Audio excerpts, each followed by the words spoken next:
Ich begrüße Sie recht herzlich auf der Tourmeister-Tagung in Köln, hier auf dem AVT-Stand. Mein Name ist Wolfgang Peters, ich bin verantwortlich für den Vertrieb und möchte Ihnen gerne heute unsere Neuigkeiten vorstellen, die wir zur Tourmeister-Tagung mitgebracht haben. Einiges davon haben wir schon auf der IBC vorgestellt, aber hier speziell auf der Tourmeister-Tagung möchten wir Ihnen insbesondere was für die Datenschutzgrundverordnung ans Herz legen, was auch im Rundfunk natürlich wichtig ist. Was wir zuerst zeigen wollen, ist die Integration von Ember Plus Consumer, was wir zusammen mit DAD entwickelt haben.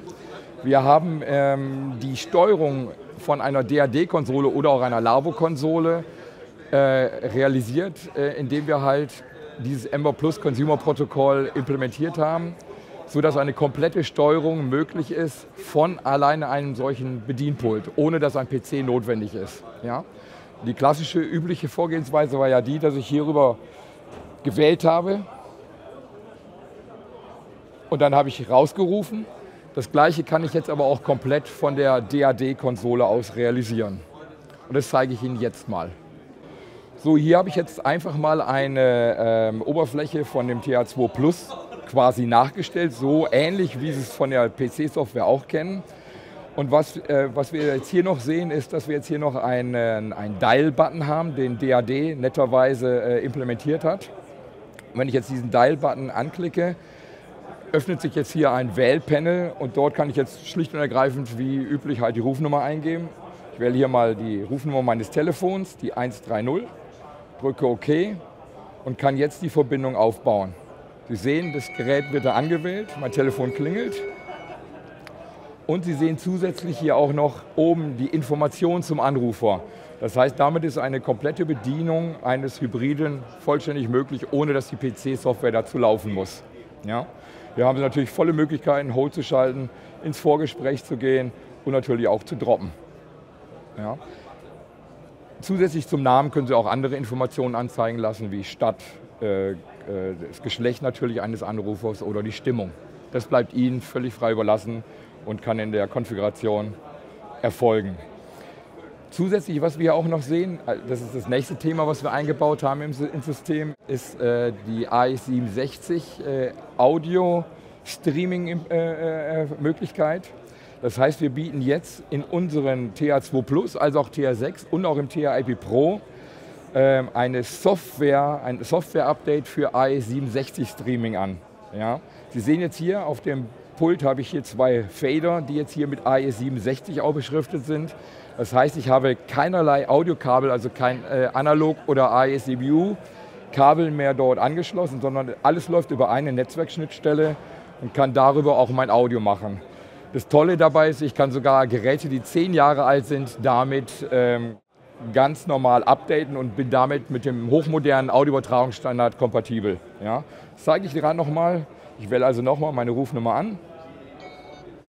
Und Sie sehen jetzt hier, wenn ich jetzt hier drauf gehe, dann bin ich auf meinem Lautsprecher drauf und das läuft jetzt komplett über AES67.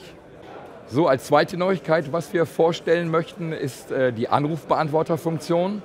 Das heißt, wir haben jetzt im TH-IP Pro die Möglichkeit, zum Beispiel einen Kanal als Anruferkanal, als Anrufbeantworterkanal zu konfigurieren. Und das möchte ich ganz kurz mal zeigen. Ich habe jetzt hier die VIP-Leitung eingerichtet als Kanal, der als Anrufbeantworter fungieren kann. Und da aktiviere ich jetzt hier oben über diese Taste die Answering Machine. Das sehen Sie jetzt hier, dass es hier eingeblendet wird. Und jetzt wird auf diesem PC oder auch einem anderen PC automatisch dann das Anrufersignal aufgenommen. Ich rufe jetzt einfach mal auf diese Rufnummer an. Und da sehen Sie, dann klingelt es und der Anrufer wird quasi ins Pre-Talk geschaltet, was dann darüber zuführt, dass er dann wieder aufgezeichnet wird. Ja? Wenn ich jetzt hier reinspreche, wird halt entsprechend das Programm, also das Signal des Anrufers aufgezeichnet und dann im Netzwerkpfad als WAV-File einfach abgelegt. Wenn ich auflege, dann beendet die Anrufaufnahme automatisch. Ich kann dann hier mal in meine Konfiguration reingehen. Hier sehe ich jetzt meine Anrufbeantworter und da sehen Sie jetzt gerade das File, was ich gerade aufgezeichnet habe und kann natürlich dann auch entsprechend wieder abgespielt werden. Das kann ich natürlich komplett im Netzwerk zur Verfügung stellen, sodass jeder Arbeitsplatz, der mit dem System verbunden ist, auf diese Aufnahmen zugreifen kann. Die ganz neue Funktion, die wir realisiert haben, ist die Geschichte der Datenschutzgrundverordnung. Es gab einige Kunden, die auf uns zugekommen sind, die gefragt haben, wir müssen ja unsere Anrufer bitten, der Datenschutzrichtlinie zu entsprechen. Das heißt, dürfen ihre Daten gespeichert werden oder eben nicht. Und das sollte natürlich in irgendeiner Art und Weise automatisiert ablaufen. Daraufhin haben wir uns dann überlegt, wie wir das realisieren können. Und dazu haben wir einen Mode implementiert, der nennt sich Intro, Data Privacy Query, ein etwas komplizierterer Begriff, wo wir halt quasi vorab eine Ansage dem Anrufer übermitteln können. Ich habe jetzt hier 4 Kanäle eingerichtet, die dann diese Ansage entsprechend abspielt, wenn ich dort reinrufe. Und das zeige ich jetzt mal, wie wenn ich anrufe. So, Sie sehen jetzt hier, der Anrufer kommt rein. Ich höre jetzt im Prinzip eine Ansage, dass die Datenschutzgrundverordnung zu entsprechen, meine Daten gespeichert werden oder halt auch nicht. Und ich kann jetzt hier die 1 drücken, dann wird die Ansage bestätigt und der Anrufer in der Datenschutzrichtlinie automatisch gespeichert, dass er halt der Datenschutzrichtlinie entsprochen hat und damit halt die Daten von dem Programmanbieter gespeichert werden können. Nachdem das ganze Prozedere abgelaufen ist, wird der Anrufer entsprechend dann in Hold geschaltet. Wenn wir mal kurz auf den Screener umschalten, dann sehen wir hier, da sehen wir den gleichen Anrufer, da sehen wir jetzt hier automatisch, dass ich jetzt hier als Data Privacy gesetzt wurde. Das heißt, ich habe der Datenschutzrichtlinie entsprochen. Hätte ich im Gegenzug einfach abgelehnt, indem ich die 2 gedrückt hätte, wäre der Anrufer gar nicht reingekommen oder aber dem Moderator oder dem Screener wäre automatisch mitgeteilt worden, dass der Anrufer nicht die Daten gespeichert haben möchte und die würden dann entweder nachts automatisch gelöscht werden oder halt erst gar nicht in die Datenbank aufgenommen werden. Dieses Feature ist jederzeit kostenlos ab sofort dann verfügbar. Wenn Sie diese Funktion der DTMF-Auswertung benutzen wollen, müssen Sie allerdings den DTMF-Analyzer als Option hinzuerwerben. Ja?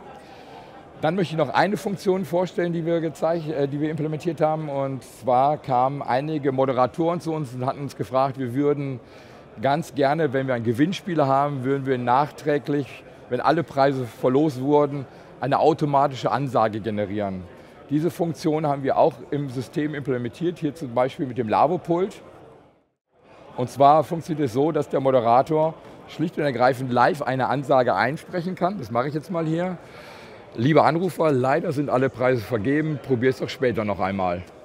Dann kann man sich das hier am Pult nochmal anhören. Lieber Anrufer, leider sind alle Preise vergeben, probier es doch später noch einmal. So, damit habe ich jetzt eine dynamische Ansage in das System eingespielt. Und den Mode aktiviere ich jetzt, indem ich hier mein Answering Machine aktiviere. Und wenn ich jetzt reinrufe als Anrufer, kriege ich dann automatisch diese Ansage abgespielt und der Moderator muss nichts mehr dazu beitragen. Leider sind alle Preise vergeben, probier es doch später noch einmal. Ja.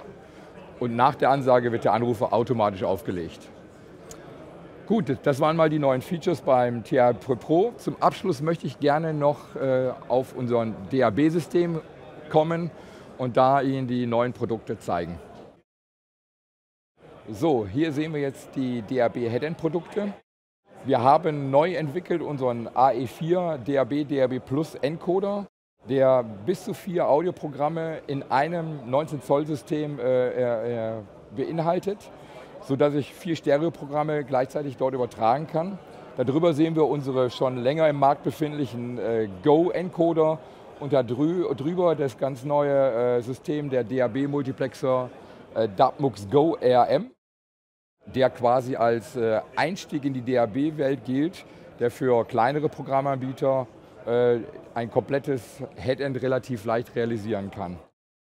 So, beim AE4, wie gesagt, diese 4 Programme, die wir hier einfach mal abgebildet sehen auf dem Bildschirm. Wir haben einen Monitoring-Decoder gleich an Bord. Das System wird auch die AES67-Fähigkeit bekommen, ebenso wie die Telefonhybride, die ich Ihnen eben gezeigt hatte. Und diese Encoder sind natürlich völlig autark zu sehen. Sie können an mehrere Multiplexe zuspielen, Sie können diese 4 Programme an einen Multiplexer zuspielen, Sie können das sogenannte Secure Streaming einschalten, um auch eine Übertragung übers Internet zu realisieren. Ja. Ich schalte mal kurz auf den Ensemble Multiplexer um. Das ist jetzt der Ensemble Multiplexer, der über eine HTML5 Webbrowser-Oberfläche mit dem Multiplexer hier kommuniziert. Ich habe jetzt hier in meinem Demo-System einfach mal 6 Programme angelegt, die jetzt gerade hier on air sind. Hier oben sehen wir einen Scheduler, da sehen Sie dann schön grafisch dargestellt, wie die einzelnen Konfigurationen, wann die ausgelöst werden. Ja? Hier können wir also auch zum Beispiel hier mal sehen, wenn wir einen Secure Stream haben, im Vergleich zu dem. Hier haben wir ein normales Programm ohne Secure Streaming, hier unten sehen wir es mit Secure Streaming. Und das würde knackfrei umschalten auf das Ersatzprogramm, falls da irgendetwas schieflaufen sollte in der Zuführung. Ja? Der Multiplexer selbst bietet alle Möglichkeiten einer Rekonfiguration. Sie können mehrere Konfigurationen im System ablegen. Sie können über den Scheduler die Rekonfiguration durchführen. Das bleibt Ihnen völlig frei überlassen.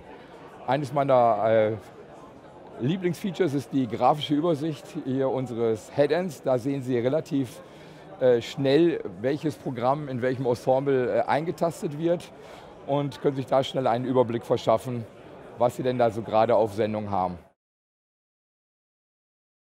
Als besonderes Merkmal von dem Dubmux Go RM Multiplexer ist zu nennen, dass wir auch direkt einen RF-Ausgang im System drin haben, sodass wir gleich hier, wie auch bei diesem Testaufbau hier auf der Messe, ein Signal abstrahlen können. Das ist natürlich eher für Testzwecke gedacht oder aber, wenn Sie einen Leistungsverstärker hinten anschließen, dann natürlich mit einer Antenne, mit einem Sender auch tatsächlich live auf Sendung gehen können. Also der komplette Modulator, als auch die GPS-Taktung ist hier im System komplett eingebunden.